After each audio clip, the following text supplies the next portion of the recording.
Good morning everyone. I am Kranti Singh, assistant professor of political science.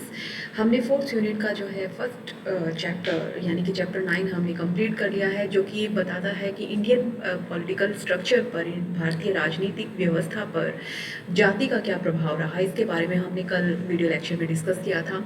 आज हम एक दूसरा 16 मार्क्स का क्वेश्चन हम करने जा रहे हैं चैप्टर 10 से, जो कि पार्ट 1 है, जिसमें हम बताएंगे कि भारतीय राजनीति पर धर्म का क्या प्रभाव रहा है।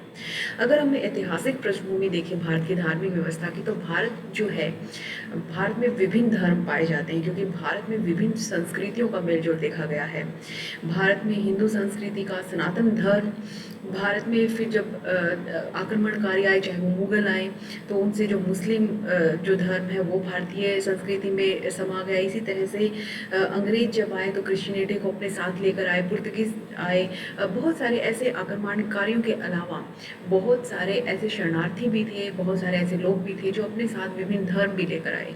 इसके अलावा अगर और भी ऐतिहासिक परंपरा और भी पीछे एंशियंट हिस्ट्री में देखा जाए तो सनातन हिंदू धर्म की तो एक परंपरा रही ही, इसके अलावा बौद्ध और जैनिज्म भी भारतीय ही पृष्ठभूमि से उभरा है, भारत से ही उभर कर पूरे विश्व में फैला है। तो इस तरह से भारत की संस्कृति जो है बहुत सारे धर्मों को आपस में समेटे हुए है।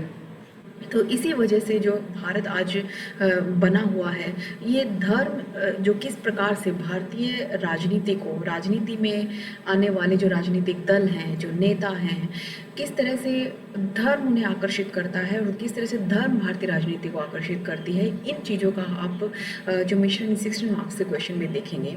अगर मैं भूमिका की बात करूं कि आपको भूमिका में क्या लिखना है, तो भारत में जो धर्म है उसके थोड़ा सा ऐतिहासिक पृष्ठभूमि के बारे में हम लिख सकते हैं, जो कि अभी मैंने आपको बताई है। इसके अलावा आप इसमें ये डिस्कस कर सकते हैं कि भारत एक धर्मनिरपेक्ष राष्ट्र है। सेकुलर स्टेट का मतलब क्या होता है, ये कई बार डिस्कस भी किया, लेकिन 4 पॉइंट्स इसके अंदर आते हैं मेनली। सेकुलर एक स्टेट वो कहलाता है जिस राज्य का अपना कोई धर्म नहीं होता, यानी घोषित नहीं कर रखा होता कि ये राज्य मेरे जिस देश का है मुख्य धर्म ये है। भारत में हालांकि हिंदू बहुत अधिक है, लेकिन भारत ने अपने आप को हिंदुत्व राष्ट्र घोषित नहीं किया है, जैसे नेपाल ने किया है, कुछ कंट्रीज़ ने किया है। इसी तरह से आप नॉर्थ ईस्ट अगर आशियान कंट्रीज़ में से देखें, कुछ कंट्रीज़ जो मलेशिया, कुछ ऐसे कंट्रीज़ हैं जिन्होंने मुस्लिम धर्म को मुख्य धर्म बताया है। लेकिन भारत एक लोकतांत्रिक देश है और लोकतंत्र में सभी लोगों को समानता का अधिकार होता है। ऐसे में धर्म जाति के आधार पर किसी से किसी प्रकार का भेदभाव नहीं किया जाता।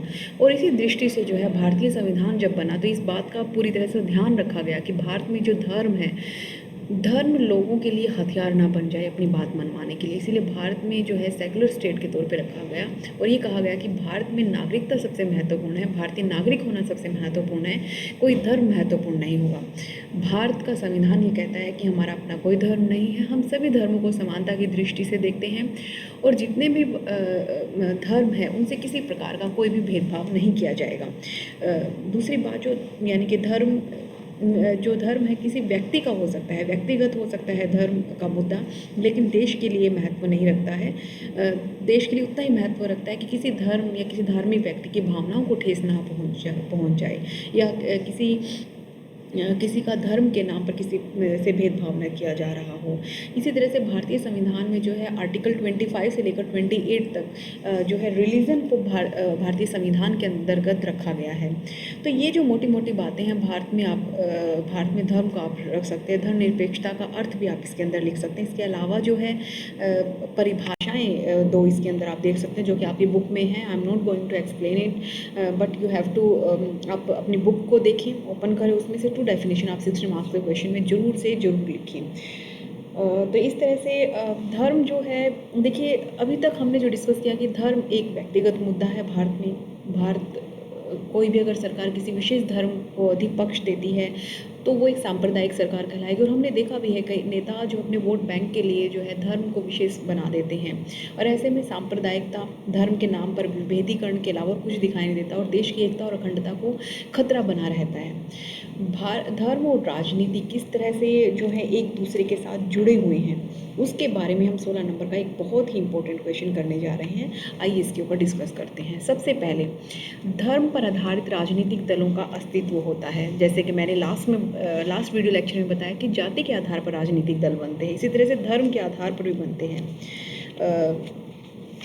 और ये भारतीय संविधान भी कहता है अनुच्छेद 19 के तहत कि किसी को भी संघ बनाने की पूरी स्वतंत्रता है, चाहे वो धर्म के नाम पे ही बनाए। जैसे कि अगर पंजाब में अकाली दल का इतिहास देखें तो वो सिख धर्म को सुप्रियोर करता है। मुस्लिम देखें तो मुस्लिम कम्युनिटी के लिए, हिंदू महासभा देखें तो वो हिंदू कम्युनिटी के लिए। इस तरह से दल जो बनते रहे हैं भारत में, इसका इतिहास रहा है। और आज भी आप देख सकते हैं बहुत सारे ऐसे दल हैं जो कि धर्म विशेष को आधार बनाकर बनते हैं और अपने सांप्रदायिक विचारों का प्रचार करते हैं। ऐसी गतिविधियां जो हैं धर्म के आधार पर जो राजनीतिक दल बन रहे हैं, वो कहीं ना कहीं भारतीय राजनीति को जो है एक सांप्रदायिक रंग देती है। फिर है उम्मीदवारों का चुनाव। जैसे जाति में भी हमने डिस्कस किया था, तो बहुत सारे सेम पॉइंट्स हैं, यू कैन सी दैट। उम्मीदवारों का जो चुनाव है, भारतीय जो राजनीतिक दल है चुनाव से पहले अपने उम्मीदवारों का चयन करते हैं, ये हम सबको पता है। लेकिन ऐसा करते समय वो ये ध्यान रखते हैं कि उस क्षेत्र में उसी धर्म का व्यक्ति चुना जाए, उम्मीदवार बनाया जाए जिस धर्म के लोग ज़्यादा हैं। मान लीजिए कोई क्षेत्र है, वहाँ पर मुस्लिम अधिक है तो मुस्लिम कम्युनिटी से, या हिंदू अधिक है तो हिंदू कम्युनिटी से राजनीतिक दल उम्मीदवार खड़ा करते हैं, जो कि दिखाता है कि राजनीति में सांप्रदायिकता बहुत अधिक घुस गई है। फिर अगर धार्मिक अल्पसंख्यकों की बात करें, धार्मिक अल्पसंख्यक यानी कि भारत में एक धर्म, हिंदू धर्म जो है वो बहुलता में है। लगभग हमारी 80%, 79-78% पॉपुलेशन जो है वो हिंदू धर्म से संबंधित है। बाकी के जो धर्म होते हैं उन्हें हम अल्पसंख्यक कहते हैं, यानी कि जिनकी संख्या अल्प है या कम है, माइनॉरिटीज़ हैं। जैसे कि आप मुस्लिम, सिख, ईसाई, पारसी, जैन, बुद्धिस्ट, ये सब जो हैं अल्पसंख्यकों में कह सकते हैं। तो आज ये प्रवृत्ति देखी गई है भारतीय राजनीति में कि अल्पसंख्यकों का वोट लेने के लिए राजनीतिक दल क्या करते हैं, उन्हें संतुष्ट करने की नीति अपनाते हैं। जब राजनीतिक दलों को ऐसे अल्पसंख्यकों वर्ग की तरफ से जीत मिल जाती है, वोट मिल जाते हैं, जब वो सत्ता में जाते हैं ऐसे उम्मीदवार, तो वो कोशिश करते हैं कि ये जो अल्पसंख्यक है, जिस बेसिस पे इनको वोट मिले हैं, अल्पसंख्यकों को वो जो वायदे किए हैं उन्हें संतुष्ट किया जाए। तो इस तरह से जब कोई दल बहुमत पा लेता है तो ऐसे अल्पसंख्यकों की जो इच्छाएं होती है उसकी पूर्ति करने का हमेशा प्रयास करता है, ताकि आगे जो कभी इलेक्शन हो तो अधिक से अधिक उसे वोट मिल सकें। इस तरह से ये भी देखा गया है कि इससे और भी जो है एक तुष्टीकरण की नीति चल पड़ती है, यानी कि एक सेटिस्फाई करने की नीति जैसे तैसे, उसमें जो है देश का हित कहीं पीछे रह जाता है और धार्मिक हितों को उभार देते हैं ऐसे नेता। फिर चुनावी समझौते की बात करें, इलेक्टोरल अलायंसेस होते हैं। जैसे राजनीति में कोई राजनीतिक दल सत्ता को पा लेता है तो दलों का ऐसे में क्या उद्देश्य बन जाता है कि सत्ता मिल जाए, सत्ता में आ गए तो आपस में इस तरह से समझौते किए जाएं जिससे वो अपने सिद्धांतों को भी भूल जाते हैं, अपनी विचारधारा को भूल जाते हैं। तो चुनावी समझौते में भी देखा गया कि विचारधाराएं बेशक से दो पार्टीज की ना मिल रही हो, लेकिन सत्ता में आने के लिए क्या करेंगे, वो पार्टीज अपने गठन बना लेते हैं। जैसे कांग्रेस एक राष्ट्रीय दल है, मुस्लिम लीग, नेशनल कॉन्फ्रेंस, इन्होंने चुनावी समझौते किए हैं सिर्फ सत्ता में प्राप्ति करने के लिए, बल्कि वैचारिक मतभेद बहुत अधिक है। कांग्रेस जहाँ पर सेकुलरिज्म को मानती है, वहीं पर जो मुस्लिम लीग है वो मुस्लिम कम्युनिटी की बात करती है। नेशनल कॉन्फ्रेंस जो है कश्मीरी हितों में मुस्लिमों के हितों की बात करती है। तो इस तरह से राजनीति में इन समझौतों के माध्यम से धर्म का प्रवेश हो जाता है। ऐसी गतिविधियाँ धर्मनिरपेक्ष जो राजनीति होती है उसमें बाधा पैदा करती है और देश की एकता अखंडता के लिए तो एक बहुत बड़ा खतरा है ही। तो इसके अलावा जो हम डिस्कस कर सकते हैं इसमें कि धर्म के नाम पर प्रतिनिधित्व होने लगा है। जैसे उम्मीदवार खड़े होते हैं धर्म के नाम पर, और तो चयन मतलब उम्मीदवारों का जब चयन किया जाता है कि ये उम्मीदवार इस क्षेत्र से खड़ा होगा, तो इस बात का हमेशा ध्यान रखा जाता है कि विभिन्न धर्मों के लोगों को अपने उम्मीदवारों की सूची में शामिल करें, ताकि उन धर्मों के लोग उस दल को वोट दें और संतुष्ट रहें। इसी तरह से जब मंत्रिमंडल का निर्माण होता है तब भी ऐसा देखा जाता है कि विशेष धर्म को कुछ ना कुछ प्रतिनिधित्व दे ही दिया जाए, ताकि आने वाले समय में उस धर्म के लोग इस बात से खुश रहें कि लोग हमारे धर्म का मंत्री सरकार ने बनाया, आगे हम इसे ही वोट देंगे। हमारे देश में यहाँ तक कि उच्च न्यायालय में भी धर्म के आधार पर प्रतिनिधित्व प्रदान किया जाता है, ऐसी कई बार देखी गई स्थिति। तो ये धार्मिक रंग दे देना राजनीति के द्वारा ये बहुत ही गलत बात है। इसके अलावा मैं एक पॉइंट और कहूँगी कि जैसे वैसे तो आपके 10 ही पॉइंट बन रहे हैं धर्म और राजनीति में, या आप 11वां पॉइंट जोड़ सकते हैं कि मंत्रिमंडल का निर्माण भी धर्म के आधार पर किया जाता है, वो पॉइंट आप इसके अंदर ऐड कर सकते हैं।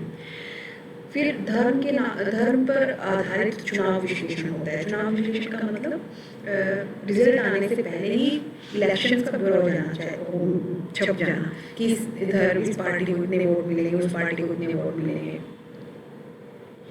तो भारतीय राजनीति में जो धर्म का इफेक्ट है उसको इस बात से भी देखा जा सकता है, अनुमान लगाया जा सकता है कि जब इलेक्शन एनालिसिस होते हैं न्यूज़पेपर्स द्वारा, चाहे हमारे मीडिया हाउसेस हैं, न्यूज़ चैनल्स हैं, उनके द्वारा या पत्रिकाओं में भी छपते हैं ऐसे लेख, वे मुख्यतः धर्म और जाति पर आधारित होते हैं। जो एनालिटिकल पॉइंट ऑफ व्यू रखते हैं, विश्लेषणकर्ता होते हैं, चुनाव निष्कर्ष मतदाताओं के धर्म और उम्मीदवारों के धर्म के आधार पर करते हैं। यानी कि वो पहले से ही कह देते हैं कि ये तो यहाँ पर ये मुस्लिम बहुल इलाका है, यहाँ से तो मुस्लिम ही जीतेगा। तो इस तरह की वो पहले ही विचारधारा बना देते हैं। तो जो व्यक्ति मुस्लिम होते हुए भी किसी दूसरे धर्म के व्यक्ति को वोट देना चाहता है जस्ट बिकॉज ऑफ कि वो जो उम्मीदवार है वो अच्छा है, लेकिन इस तरह के चुनाव विश्लेषण जब पहले ही छप जाते हैं तो उसे लगता है कि वो हार में क्यों वोट डाले या फिर वो ऐसे व्यक्ति को क्यों वोट दे जो आगे जाकर हारेगा। तो आगे जाकर जो है अगर उसे कोई बात करनी होगी, अपनी बात मनवानी होगी या फिर अपने हित के लिए कुछ करवाना होगा, तो वो जब हार ही चुका है तो इससे बेहतर है कि जीते हुए उम्मीदवार को वोट दे दे ताकि आप अपने हित की बात आगे उससे जाकर कर सको, अपनी बात मनवा सको। तो ये चुनाव विश्लेषण जो होते हैं ये भी कहीं ना कहीं भारतीय राजनीति को बहुत अधिक प्रभावित करते हैं, धर्म को प्रभावित करते हैं। मत व्यवहार का निर्धारक तत्व यानी कि लोगों के वोटिंग बिहेवियर को इंक्लाइन करने वाला एक बहुत बड़ा है धर्म, एक बहुत बड़ा हथियार है। वोट डालने जाते हैं तो ये ध्यान में रहता है कि मैं वोट उस व्यक्ति को डालूं जो मेरे धर्म का है। और भारतीय जो पॉपुलेशन है उसका ज़्यादातर हिस्सा धर्म में विश्वास रखता है, तो ये चीज़ और भी अधिक बढ़ जाती है इस स्थिति में।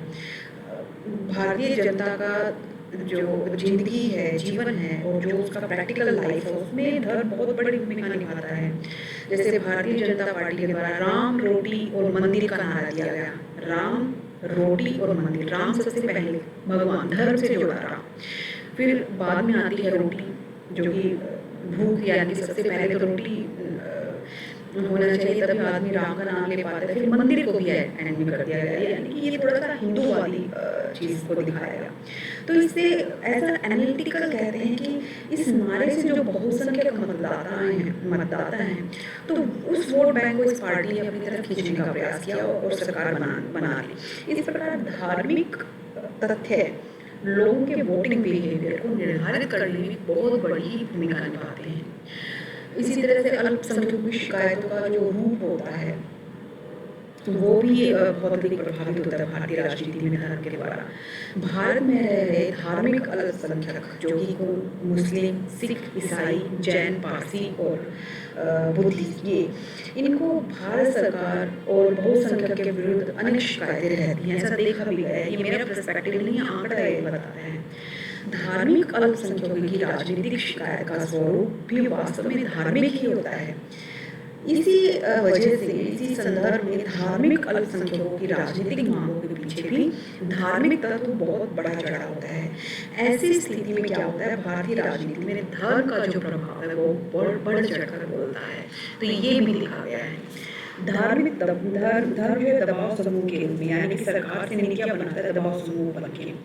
भारत में देखो हमने डिस्कस किया था कि अनेक दबाव समूह है एक चैप्टर में जो कि समय समय पर सरकार की नीतियों को प्रभावित करते रहते हैं। हमारे देश में भी कई दबाव समूह केवल धर्म पर ही आधारित होते हैं। तो ये जो दबाव समूह है ये धर्म के पक्ष में सरकार पर दबाव डालकर अपने हितों में कानून पेश करवाने की बात करते हैं।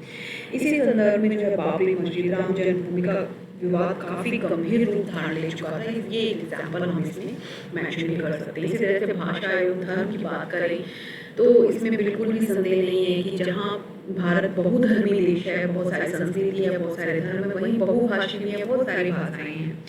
हमारे देश में जो भाषाएं हैं उनको धर्मों से जोड़कर देखा जाता है, जैसे कि हिंदी को हिंदुओं की भाषा, पंजाबी को सिखों की भाषा, अंग्रेजी को ईसाइयों की भाषा, उर्दू को मुसलमानों की भाषा। तो भाषा को विभिन्न धर्मों से जोड़ने के कारण भाषा की राजनीति भी भारतीय राजनीति को सांप्रदायिक रंग दे रही है। तो ये भी एक तथ्य देखा गया और ये वाला पॉइंट जो अगला मैं सिस्टम मार्क्स का क्वेश्चन करवाऊंगी, आप उसमें बहुत अच्छे से मेंशन कर सकते हैं, जो कि भाषा और भारतीय राजनीति है। तो इस तरह से ये हमारे 10 पॉइंट होते हैं, जिसमें मैंने कहा कि आप धर्म के आधार पर मंत्रिमंडल का विस्तार करना, वो 11वां पॉइंट भी इसमें ऐड कर सकते हो। तो इस तरह से अगर हम कन्फ्यूज़न की बात करें तो ये तो हम ऊपर वाले जो टॉपिक्स हमने डिस्कस किए उसमें ये क्लियर हो ही जाता है कि भारत में अनेक धर्मों को मानने वाले लोग हैं। इसी वजह से क्या है कि संविधान निर्माताओं ने पूरे भारत के लोगों को भाईचारे की, एकता और अखंडता के सूत्र में बांधने के लिए ये डिसाइड किया कि इतने सारे धर्म के लोगों में आपसे झगड़ा ना हो, तो हम धर्मनिरपेक्ष राज्य बना देते हैं, जिसका एक ही उद्देश्य था। एक उद्देश्य ये भी था कि धर्म को राजनीति से अलग कर दिया जाए, लेकिन देखिए प्रैक्टिकली ये पॉसिबल ही नहीं हो पाया। भारतीय जनता के जो मस्तिष्क है उससे धर्म की छाप नहीं छूट सकती, क्योंकि शास्त्र धर्म की बात करते हैं, बहुत सारे इंडियन थिंकर्स धर्म की बात करते हैं।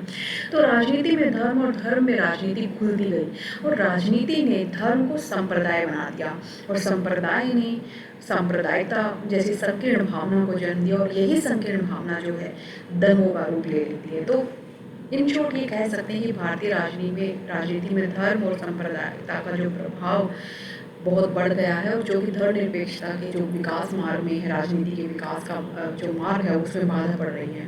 तो अब ये समय की एक मांग है, परिस्थितियों की मांग है कि इस संकीर्ण भावना को हम छोड़ दें, लोगों में अधिक से अधिक राजनीतिक चेतना की वृद्धि करें, उनमें लोकतांत्रिक मूल्यों को जगाएं, ताकि जो देश है वो आगे बढ़ सके, देश का विकास हो सके और एक धर्मनिरपेक्ष राज्य बन सके। नेक्स्ट वीडियो में मिलते हैं। Thank you.